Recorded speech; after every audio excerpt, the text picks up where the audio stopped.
Hello viewers, welcome back to our YouTube channel. This is Eko Blog weekly review of trending stories. If you're a new subscriber or you're watching for the first time, this is Eko Blog weekly review of trending stories, where we bring to you the juiciest and trending stories of the week across politics, lifestyle, and entertainment. You're welcome once again. Now let's get into the highlights of what we have for you for today. Who inaugurates Committee on Tax Reforms?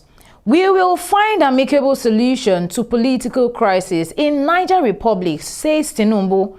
Otumba TJ Abbas hails sponsors, planning committee members, others for Eko Festival success. Eredo LCDA distributes food items to vulnerable residents. Sanwo-Olu appoints veteran broadcaster Shola Kosoko as substantive LTV general manager. Football coach kills ex-lover, removes her intestine.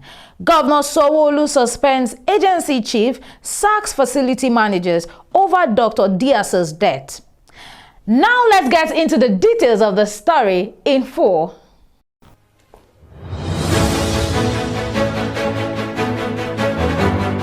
President Bola Ahmed Tinubu has inaugurated the Presidential Committee on Fiscal Policy and Tax Reforms.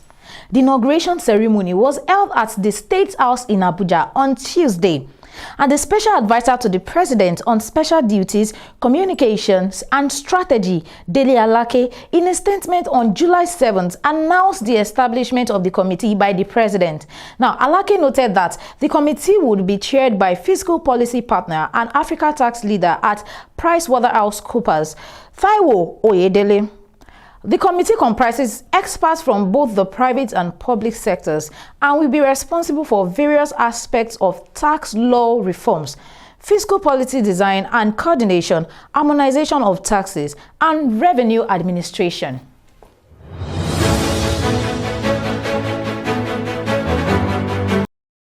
President Bola Ahmed Tinubu has assured that the Economic Community of West African States, ECOWAS heads of state and government, will employ an amicable solution to resolve the political crisis in Niger Republic. President Tinubu gave this assurance in his opening address at the ECOWAS extraordinary meeting at the Presidential Villa, Abuja. He said, "I trust that our deliberation will be productive and fruitful, leading us to finding an amicable solution to the political crisis in Niger." Anyways, diplomacy is cheap and war is expensive. I really do hope they follow the diplomatic line.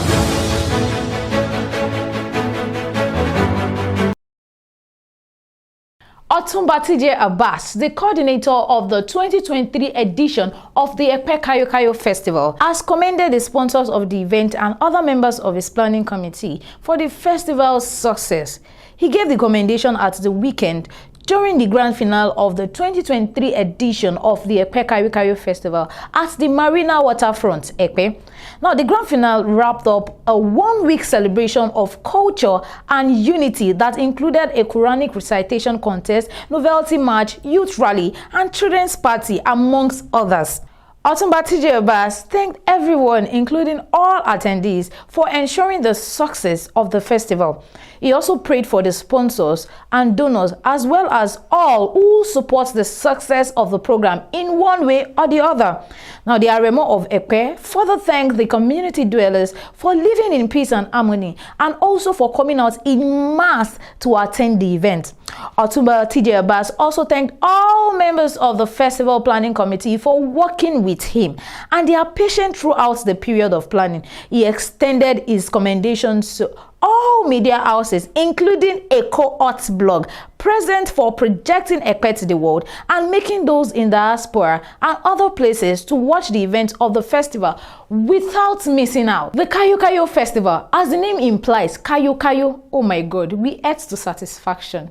Should I talk about the Fanti Carnival as well?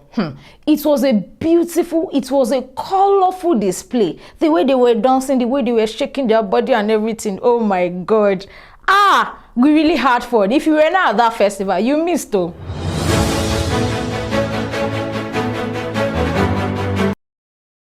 The Eredo Local Council Development Area, LCDA, on Thursday launched a palliative initiative titled Free Raw Food Outreach.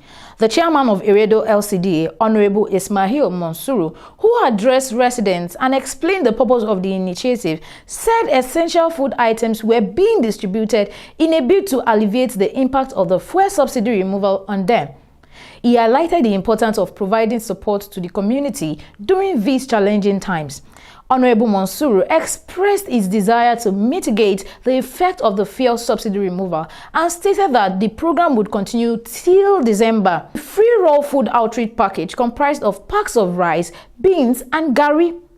According to the Eredo LCDA boss, over 300 residents benefited from this initiative on its first day, with many expressing their gratitude for the timely assistance. Local community leaders and volunteers work together to ensure a smooth distribution process. Now they say when food is out of a man's equation, half of his problem is solved. Kudos to the Eredo LCDA chairman for bringing up this wonderful initiative.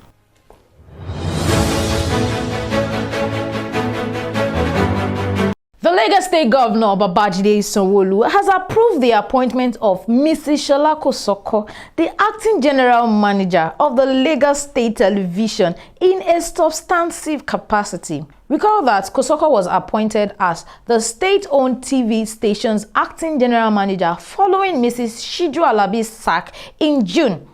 Mrs. Alabi, who was appointed by the former governor Akinwumi Ambode, handed over the reins of the TV station to Mrs. Shola Kosoko after the state governor asked her to embark on a compulsory leave.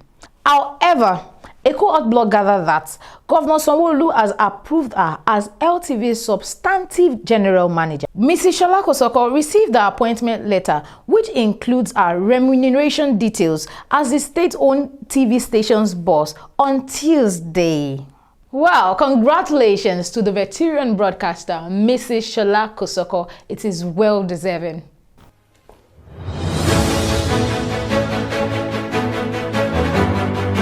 A football coach, Bankole Ogini, who was arrested on Sunday in Ondo State by officers of the Ondo State Police Command for allegedly killing his ex-lover, has said that he dissected his ex-lover's body and harvested her intestine because he was scared.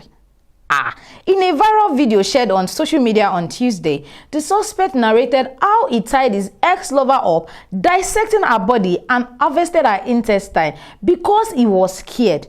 Now, listen to what he said. The deceased on Saturday called me saying that she needs my help because I have been helping her for a long time, and I asked her to come to my daddy's house. Now, the moment she got here, I offered her coke, but she did not even take the coke when she slumped. And when she slumped, I was scared. I don't know what to do, and that was what made me take the decision I later took.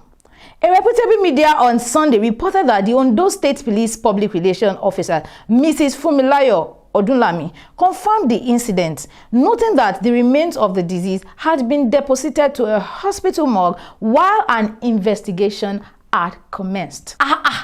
Things are really going on in this country. Things are happening. 7 is happening. In fact, me one shell. Because how can you say she came to your house, you offered her coke, and she has not even taken the coke when she slumped? And then the next thing for you to do, because you were scared, you harvested her intestine. Men! The heart of men are desperately wicked, truly.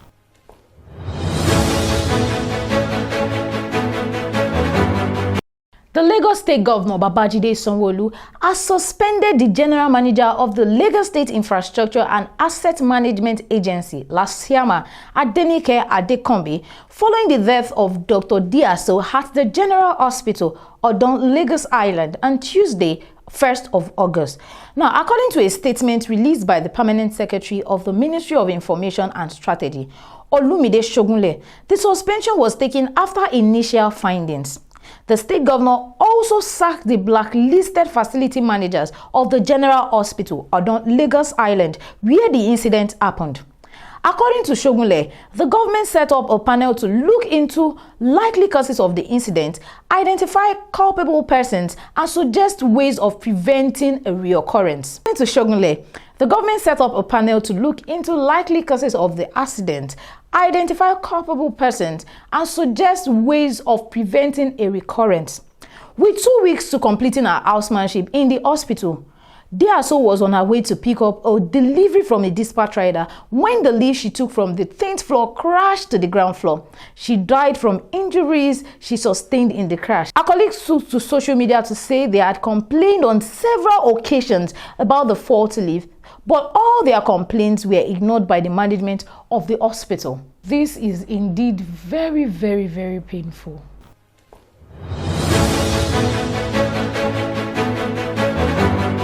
Okay, we have come to the end of today's episode of ECOWAS Blog Weekly Review of Trending Stories. Thank you very much for joining us on this episode. In case you have any comments, you can feel free to drop your comments in the comment section, and please do well to like our videos. And don't forget to follow us across all of our social media platforms, Facebook, Twitter, and on Instagram. And if you're yet to subscribe to our YouTube channel, please click on the subscribe button so you get notified whenever we have new videos for you. Thank you very much for joining us once again. Until I come your way next time, please stay safe. I am Olayinka Olorunshola. Bye for now.